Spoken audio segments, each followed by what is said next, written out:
Welcome to another edition of Global Conversations. My guest today is my friend and frequent guest on the show, Vladimir Kozin. He has a PhD. He is a special advisor to the Russian presidential administration on nuclear treaties, nuclear policy, military affairs. He's written numerous books, and he's an expert, and he's somebody whose opinion and analysis that I greatly admire. So, Vladimir, welcome back to the show. Well, hello, Regis. Thank you for inviting me. It always is a pleasure to have you on the show and to see you, my friend. So, the same with me, sir. A lot has been happening since January 10th, and really before January 10th, when Russia and the United States senior diplomats met in Geneva, where they discussed Russia's mutual security agreements. There were 8 articles. I'm not going to go through those articles with you, but I first of all want your comments. We're 9 days away from that now. What was your analysis of the talks between the United States and Russia in Geneva? Just Geneva, not the Brussels with NATO for now, but just Geneva. What is your opinion on how that ended? Well, concerning the recent conversations held in Geneva, as you put it, my assessment is that both sides failed to reach agreement on fundamental issues that are related to national security of the Russian Federation. So they have agreed to disagree, full stop. Regis? Wow. So my interpretation and the interpretation of others, not everybody agrees, but my interpretation is nothing really happened of significance, but these were not just articles to negotiate and to argue over. I believe that these were Russian demands. Would you agree with that? Russian ultimatums? No, it was not, and it is not our demands. It is our desire to build security between us on equal footing. So the same security the United States of America is wishing to have for itself should be the same security level for the Russian Federation, because we are equals. We are not different states. We are great powers with nuclear capabilities and the missile defense systems and space-based assets. But unfortunately, during Geneva talks on the 9th-10th of January this year, the United States delegation has not assured us that we would have the same security guarantees as, for example, the United States is having. Look, the US heavy strategic bombers, before that time, the timing in Geneva, and after that, are still continuing regular patrols along the territory of the Russian Federation, both in the east and in the far east, in the west as well. Second, in May this year, Italy will get the newest US tactical nuclear airdrop bomb called B-6112 with 50 kiloton of yield, of nuclear yield. Extra information, Finlandia neutral Finland will have 64 American F-35A capable to deliver nuclear weapons. That is very close to our territory. The Baltic air policing operation of NATO, where the United States is a key player, still continues. Dual capable aircraft are participating day in, day out of routine flights very close to Leningrad region, to Kaliningrad region, and to the Republic of Belarus. And final brush. On the 17th of January, NATO, where again Washington plays the number one violin, has stamped special NATO space policy, which actually means that NATO and the United States as well are expanding. All 30 NATO member states are expanding their military capabilities into a space sphere by proclaiming that Article 5 of the Washington Treaty on the creation of a NATO alliance will be expanded, will be transformed into space, outer space. That all this stuff we consider as substantial and very dangerous asset to be used against the Russian Federation and our allies and our friends. Regis? So, boy, Vladimir, number one, just a yes or no answer from you. Do you think the United States considers Russia an equal? No, Okay. it does not consider us as equal. Okay. It considers us as David and itself by Goliath. Okay. Now, another question. What you just outlined, and there's more that I'm going to add, but what you just outlined, these recent events, don't they show a lack of good faith on the part of America and NATO?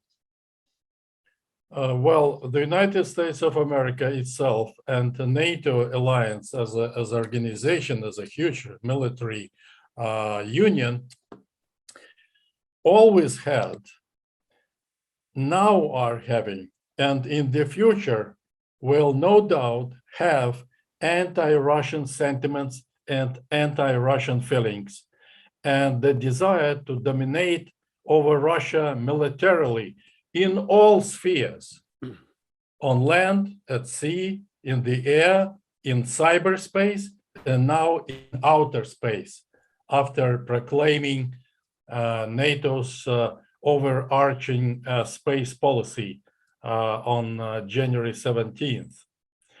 So, Regis?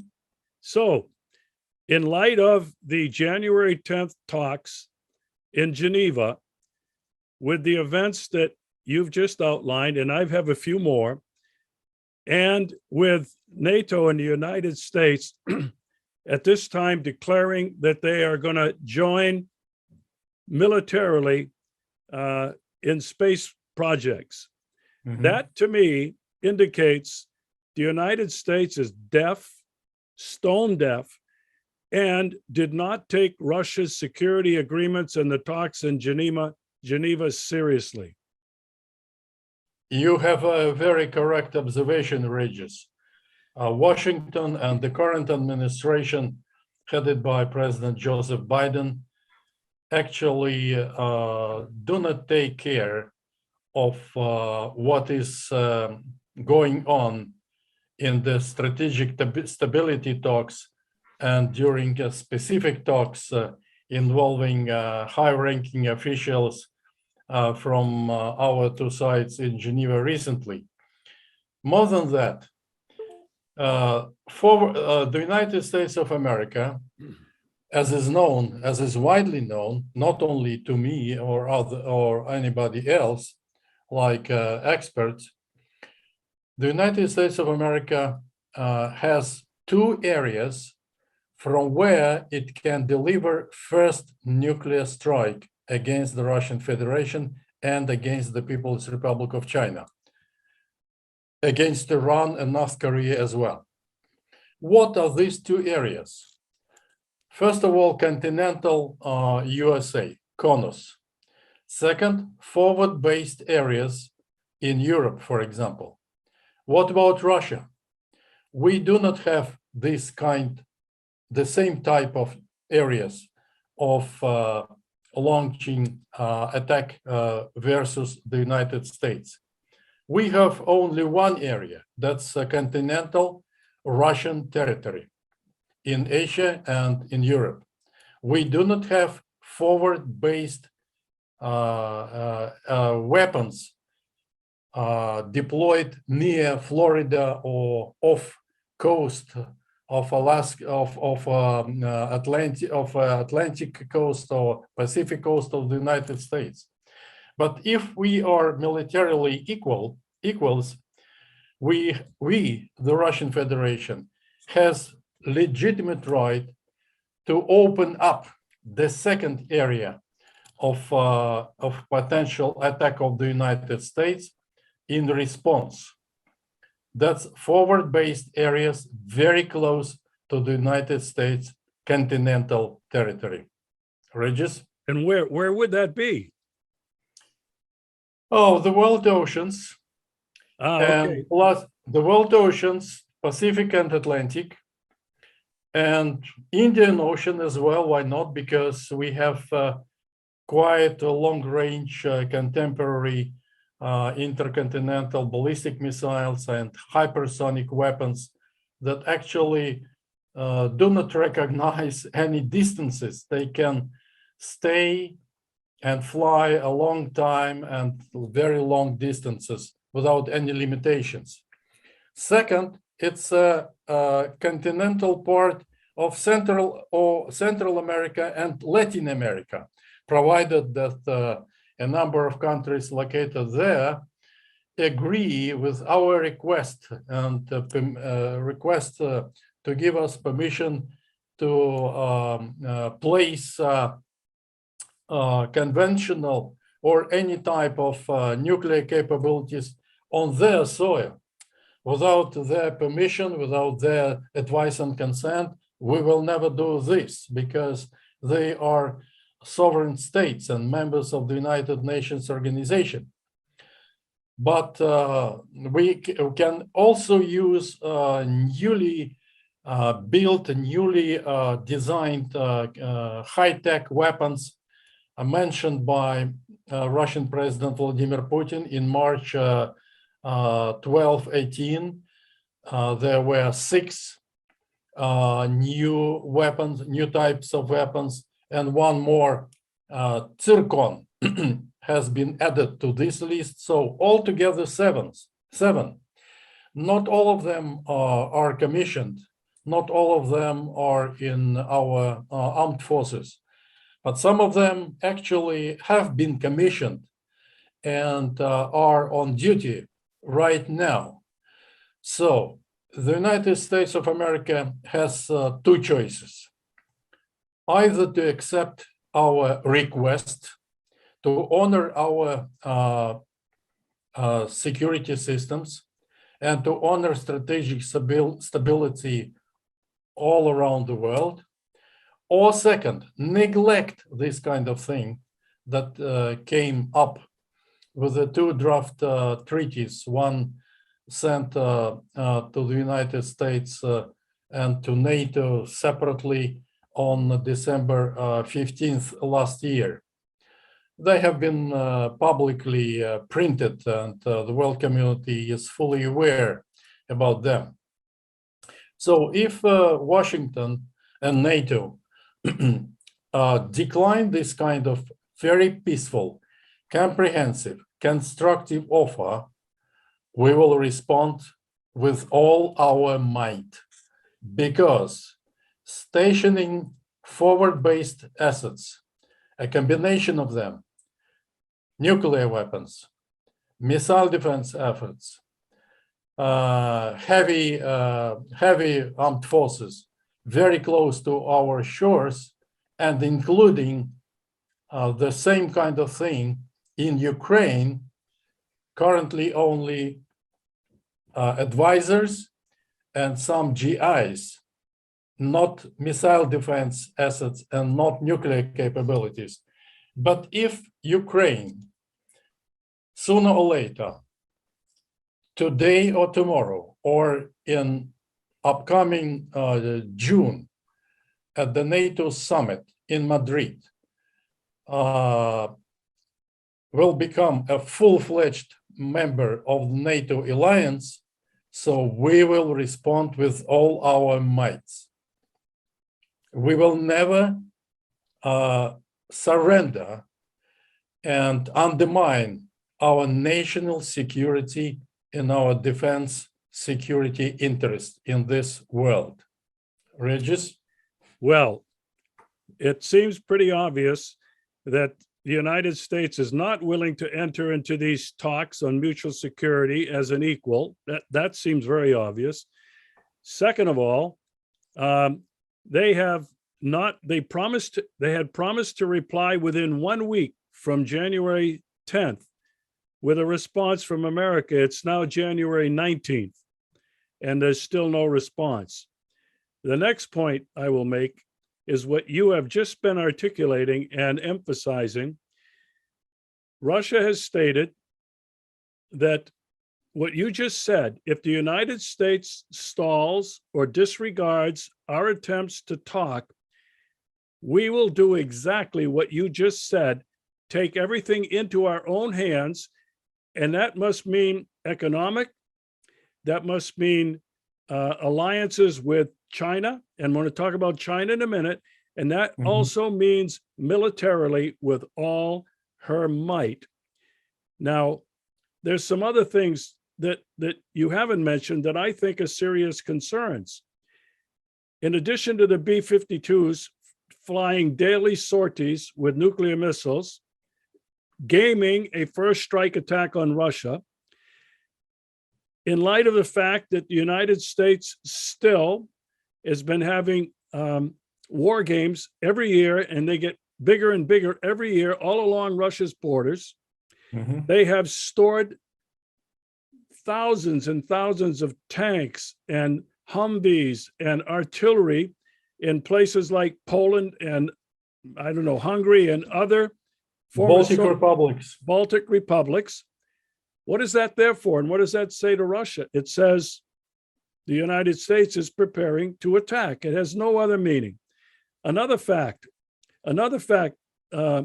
Vladimir, the United States and NATO continue to import troops and heavy machinery, heavy artillery into Kiev, into Ukraine. There are reports that it's going on as we speak.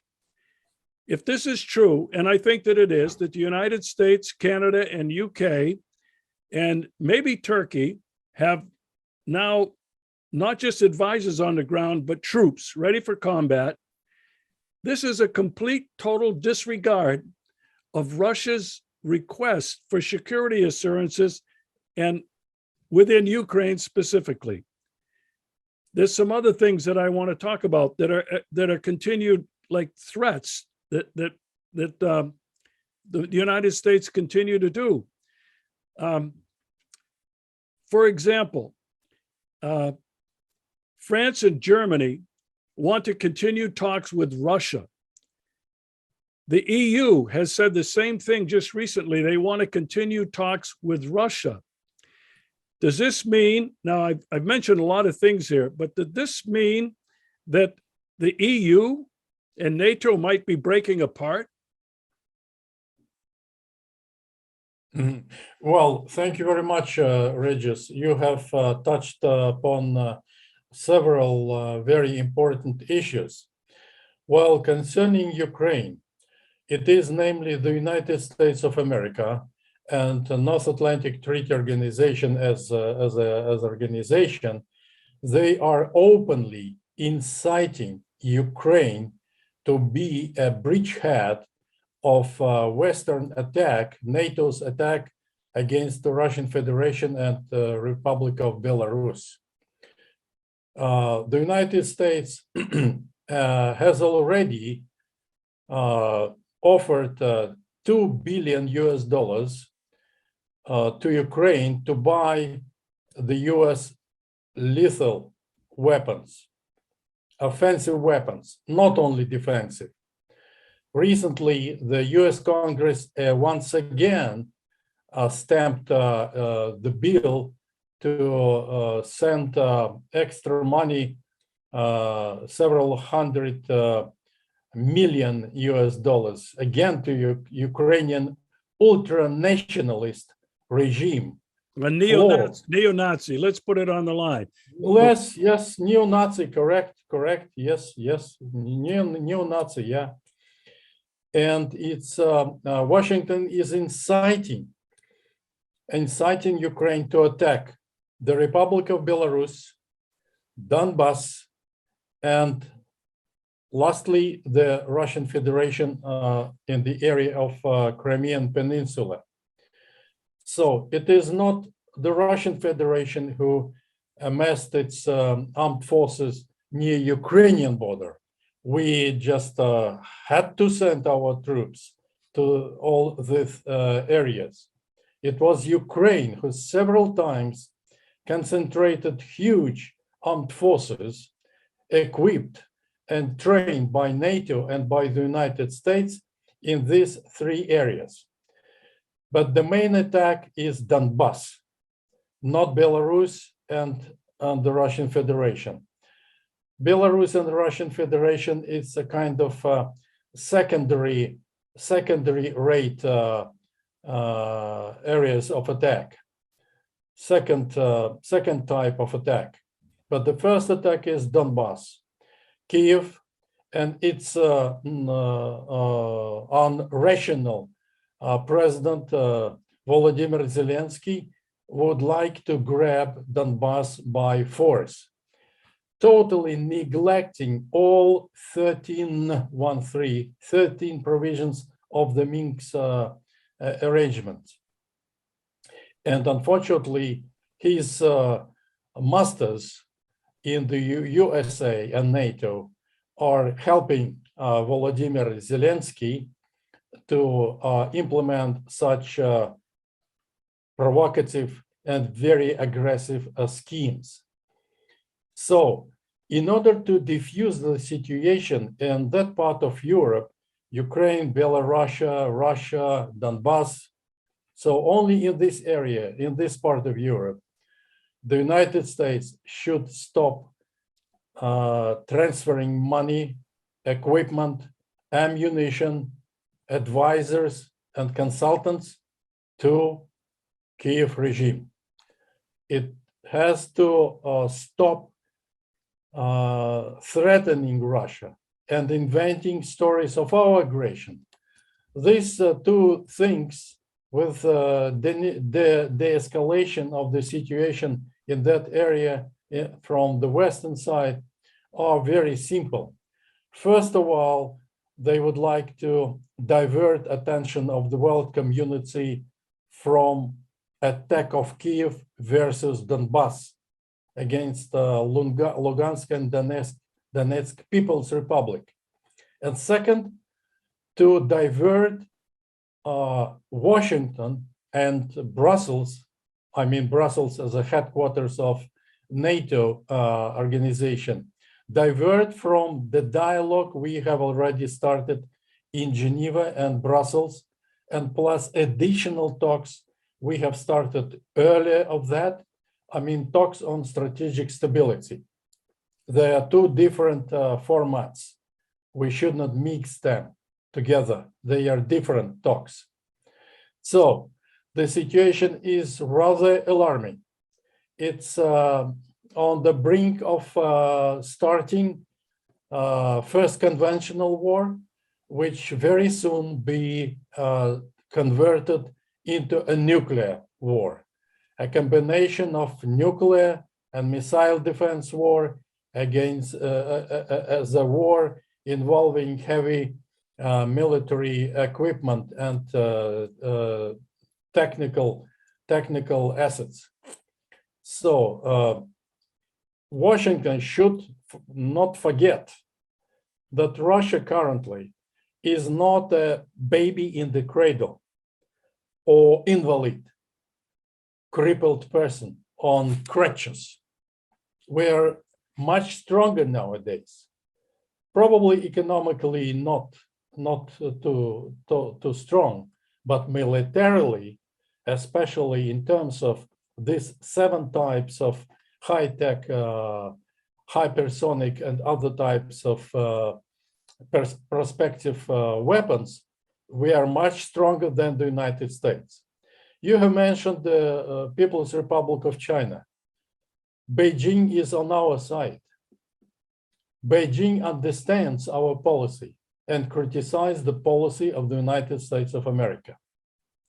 We also can rely upon our friends and partners in the Pacific side, in the Russian Far Eastern area, like Vietnam, like Northern Korea, Korean People's Democratic Republic, and Venezuela, Cuba, and some other countries, if they, I stress once again, if they agree with our request to deploy additional armed forces, I mean, to creating the second area of potential attack from where we can potentially attack the United States, forward-based areas of the Russian armed forces, which we do not have anywhere else, except our land masses, except our continental part of the Russian Federation.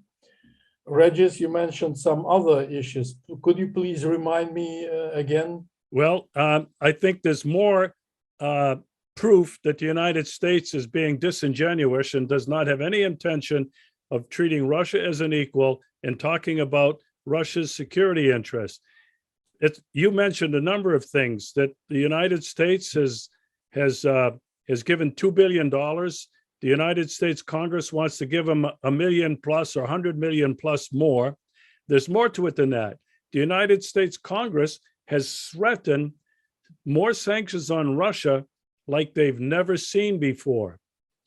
In addition to that, Vladimir, it has been reported that there are a number of United States senators and Secretary of State Blinken in Kiev this week. Now, from Russia's point of view, all of that we've been talking about so far seems to be very clear that the United States has no intention of respecting Russia's security request. Now, you've mentioned a couple of other things. Talking about forward base operations, you alluded to earlier, and I think this is well known, Russia's nuclear submarines, nuclear armed submarines, are patrolling the world's oceans, the Atlantic, the Pacific, and the Indian Ocean. It was just reported, and we haven't been able to confirm that this past week, that Russia's newest nuclear-powered, nuclear-armed submarine surfaced off the east coast of the United States. It approached undetected. And what the report said, still not certified that this is true, but it surfaced as it left the area as a sign to the United States that we're here and we're within striking distance of the entire continental United States. I have friends in San Francisco who have also talked about reported sites of Russian nuclear submarines off the West Coast. It's also been reported that those Russian submarines have been in the Arctic and not too far. sorry, Regis, submerged submarines, Russian submerged submarines, or on the surface of the world oceans? No. Well, submersed, and they're undetectable, but one of them surfaced off the coast. It's been reported. It hasn't been validated yet, but also there are reports that Russian subs have been in the Pacific and in the Arctic. Now, to me, given what is transpiring right now since January 10th, it says two things to me. One, the United States has no intention of honoring Russia's security agreements. And number two, it seems to me that Russia is flexing its military muscles. And that brings me to Kazakhstan. It happened right at the time of Geneva, when Russia sent its special forces, shock troops, into Kazakhstan to immediately and swiftly quell the color revolution. And Putin said, we will not allow any color revolutions, any coups anywhere now within our area of influence.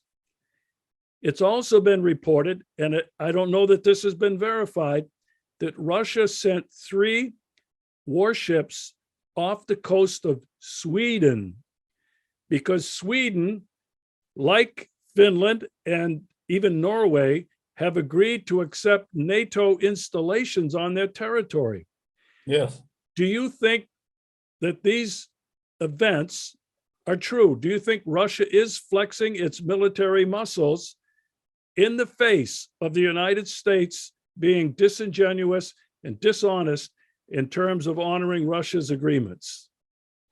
Well, Regis, be it a colloquial expression like flexing muscles or wrongdoing, etc., but nevertheless, it's a step. It's a step that we had to do.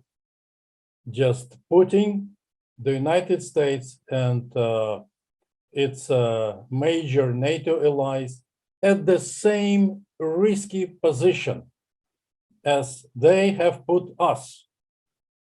Initially, first and foremost, and without any pretexts, rational pretexts, and without any grounds, any justification. So it is a demonstration of our desire to resist and to punish any potential aggressor. Because we are not aggressors. We have never concentrated this kind of combination of nuclear missile forces, missile defense, heavy artillery, etc., and never sat on regular patrol strategic heavy bombers very close to the United States shores in the continental USA. But this is a logical result. The United States and NATO will get whatever they invented by themselves. They invented, not we.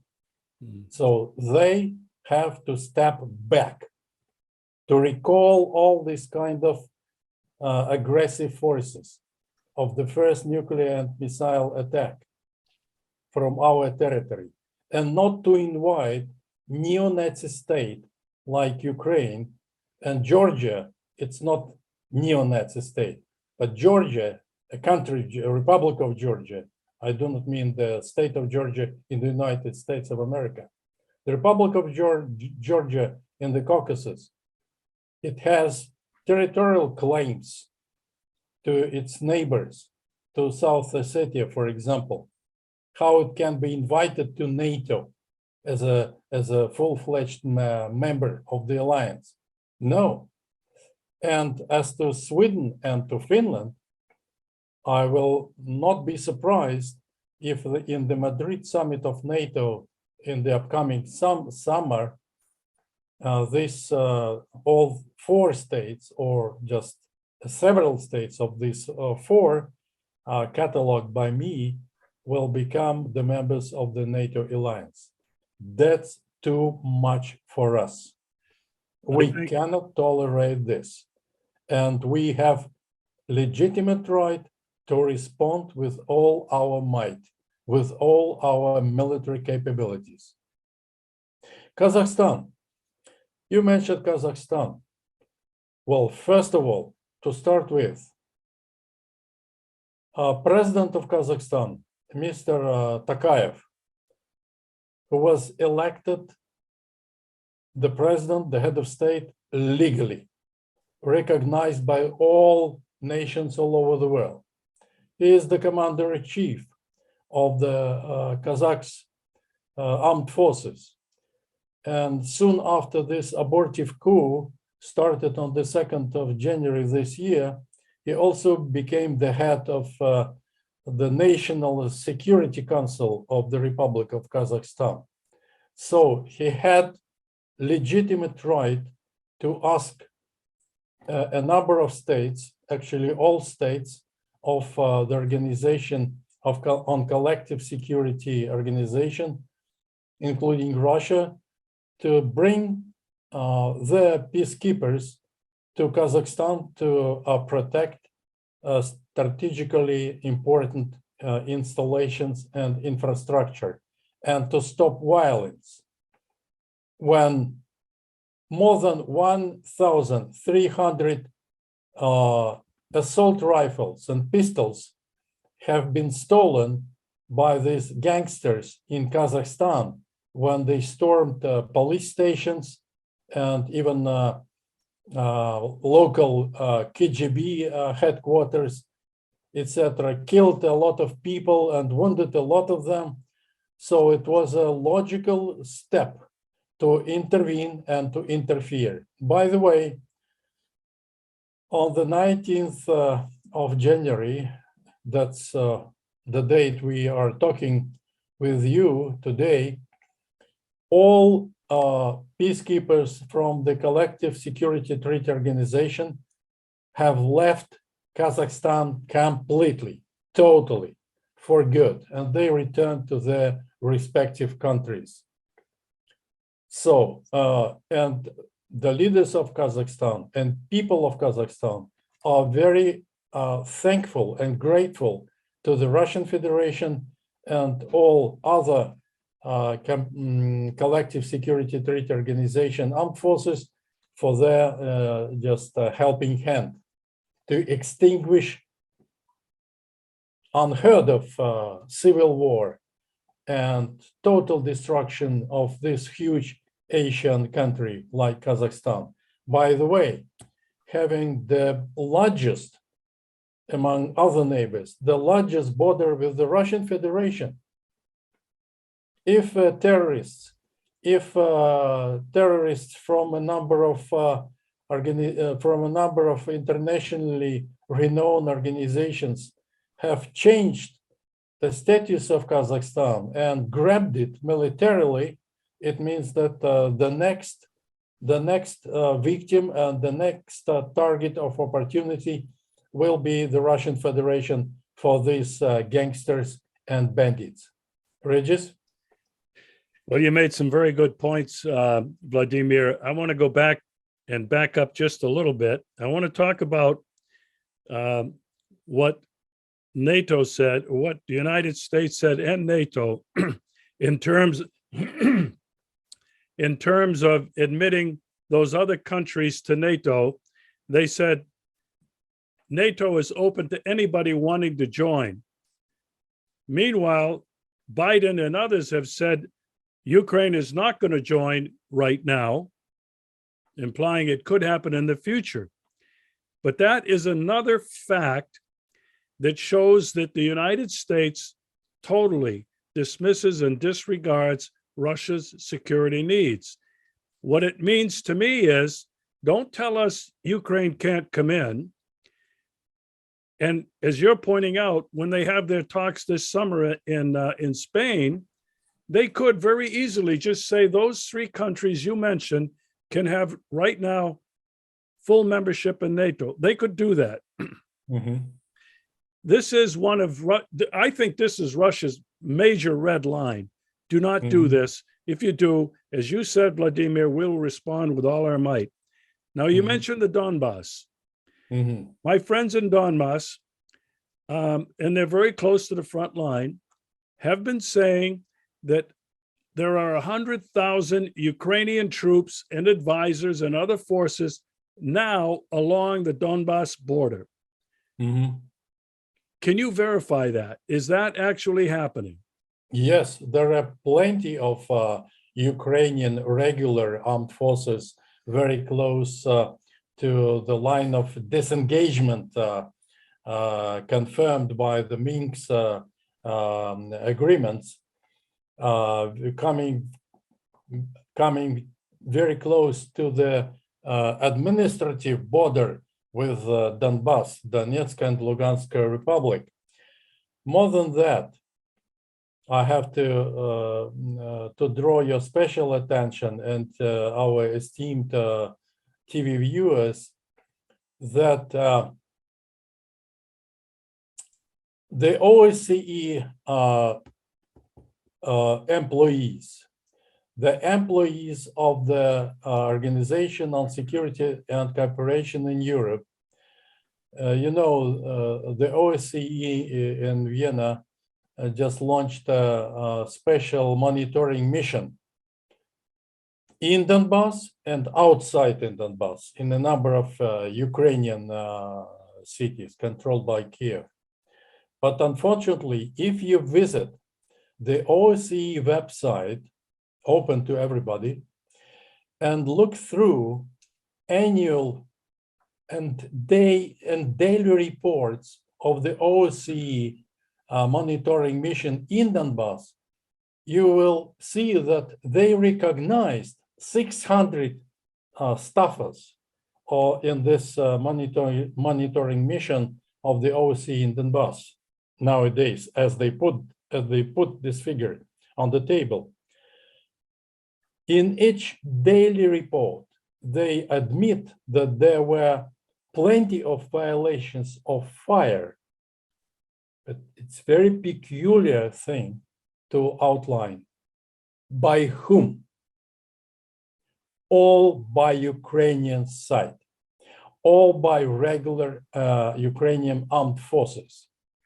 14,000 civilians in Donbass have been killed by Ukrainian armed forces and private companies. In other words, gangsters groups. But OSCE says nothing. Who is to blame for this violation of fire, for violations of armistice,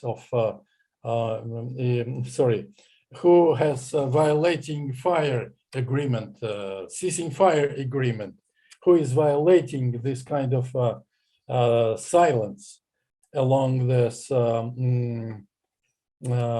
disengagement line of banning any kind of fire, any kind of shelling, any kind of using Turkish drones with missiles and high explosive. So, the people of Donbass, many of them, they are holders of the Russian passports, and they are ethnically Russians, and they are asking us to offer protection. They are afraid to be exterminated and eliminated by a massive Kiev's attack against Donbass. So, and their cause, their plea are right. They have to defend by themselves. For nearly 8 years, Kiev is trying to strangle this kind of movement, who simply does not want, like Crimean population, both, they do not want to live under the umbrella of ultra-nationalist or neo-Nazi regime entrenched in Kiev. They do not want.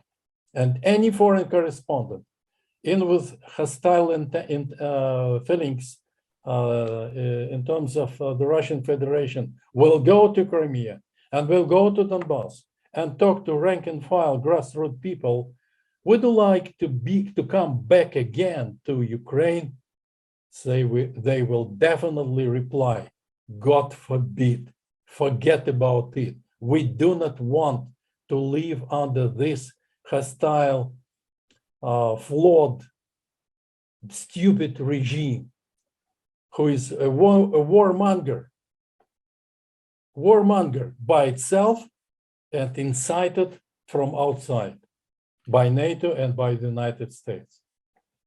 So the situation is very easy to diffuse.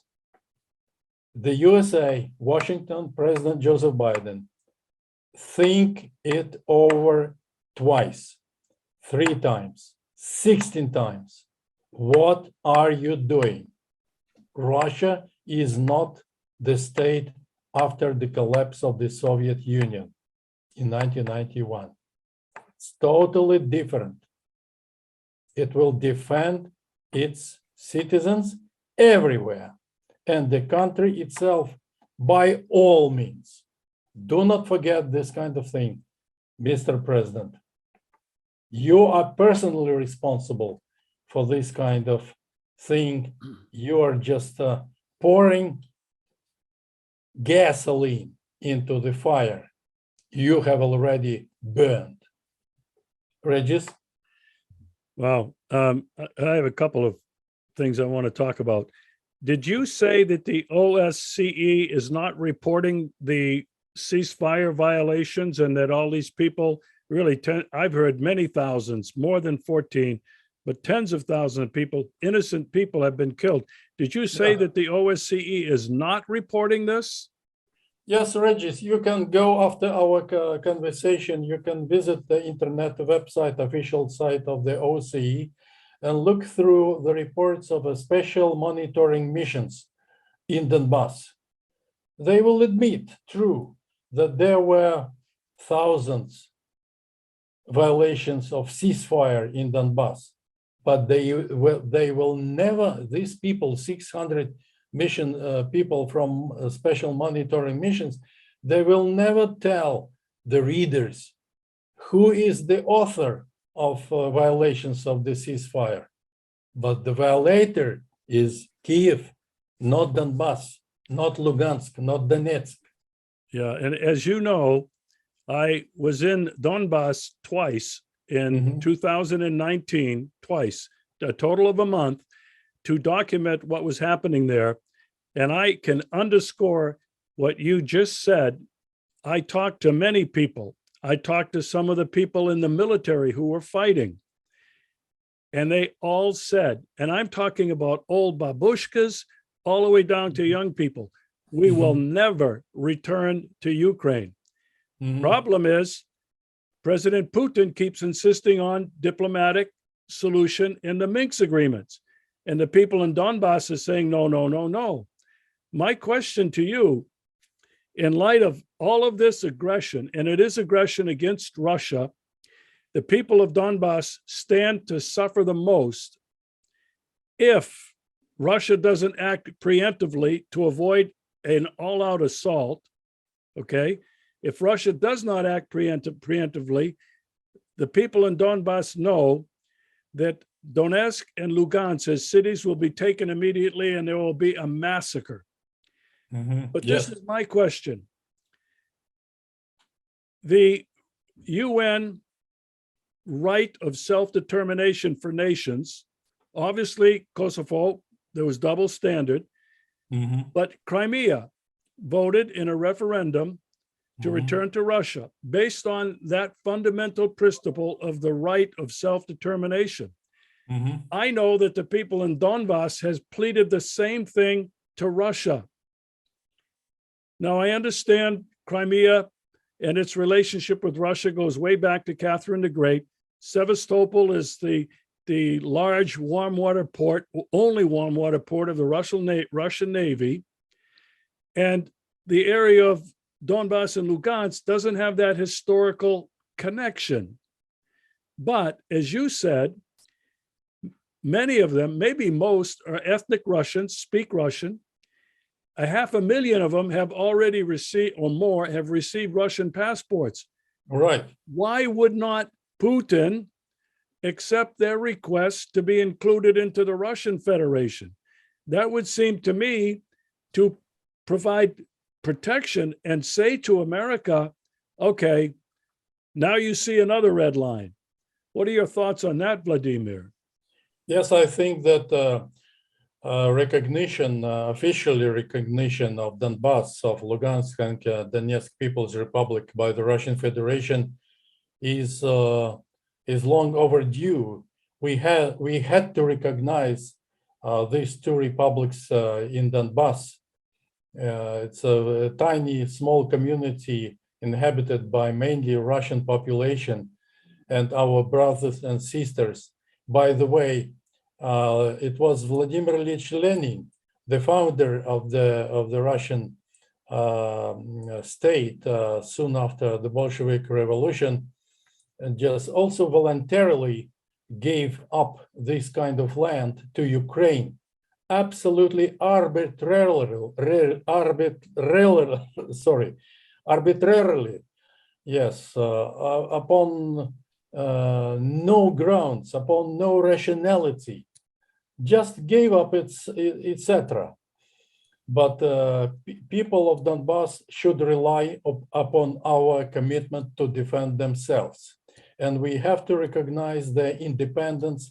We had to do this kind of thing, because if we fail to recognize them very soon, it means that Donbass will also see the sword of Damocles over their heads, and a lot of provocation and the violation of ceasefire and shelling babushka's chata or cottage houses, killing schoolboys and school children, and shelling hospitals and clinics, etc., etc. We have to defend this kind of thing as well.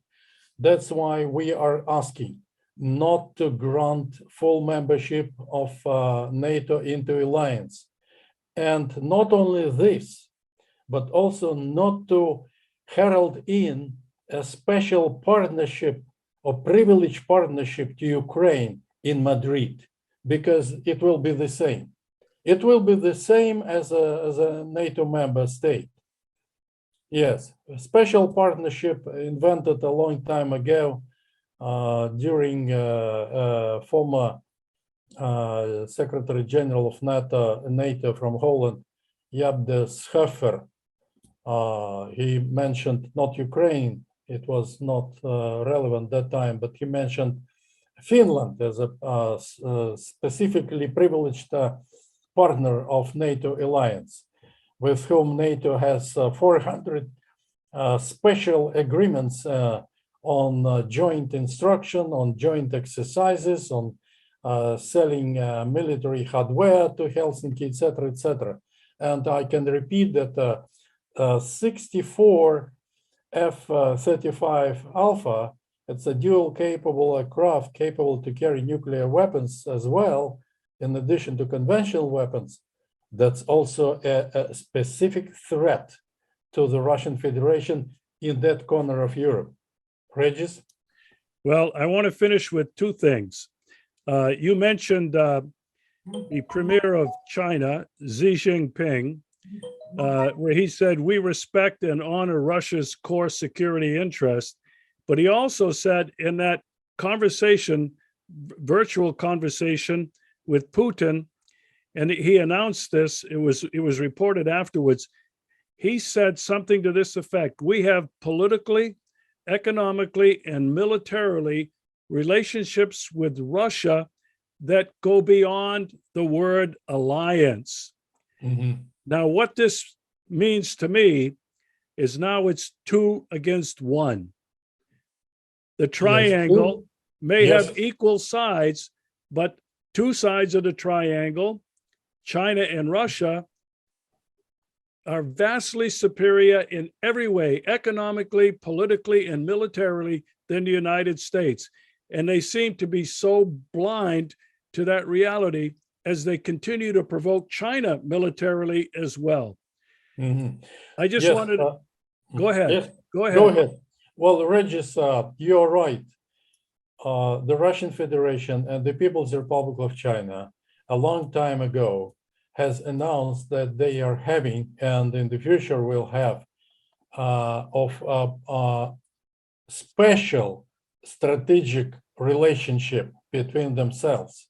And you're right that not only economically, culturally, infrastructurally, we are also having military technical cooperation, and even started to using our strategic bombers during exercises in the Pacific area.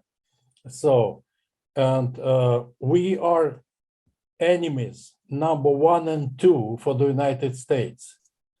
We have not invented this kind of order of precedence, who is the first enemy and who is the second enemy. All these kind of things have been incorporated in various military strategies, active military strategies of the United States of America, where we are called either enemy number 1 or either 2, it depends on the situation.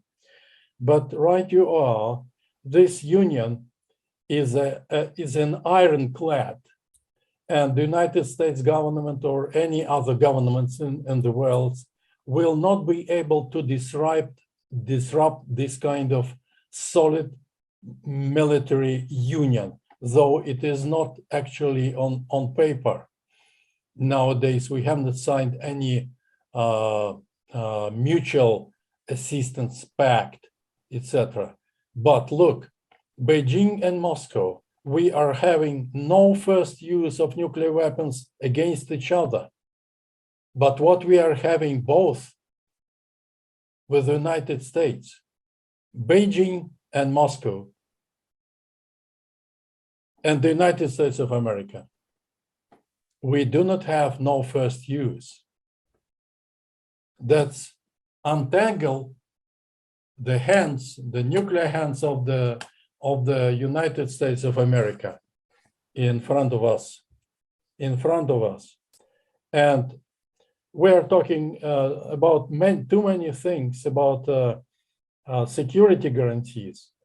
The most important security guarantees in this very dramatic situation we are witnessing nowadays, and we will witness in the future, will be to reach not only formula that nuclear wars cannot be won, cannot be fought because it never will won, but adopt the policy of no first use versus each other between the United States on one hand and between the Russian Federation and the People's Republic of China on the other hand.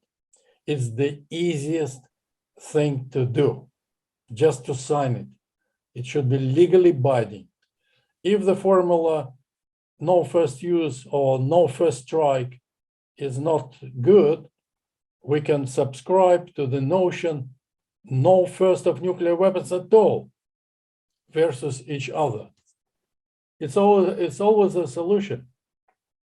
But what we are having in all 4 domains, land, at sea, I reiterate, and in the airspace and in the cyberspace, 5th area, our cosmos, space, outer space, is included into a military domain of the United States of America and NATO, where the alliance and the United States of America can use nuclear weapons as the first strike weapons.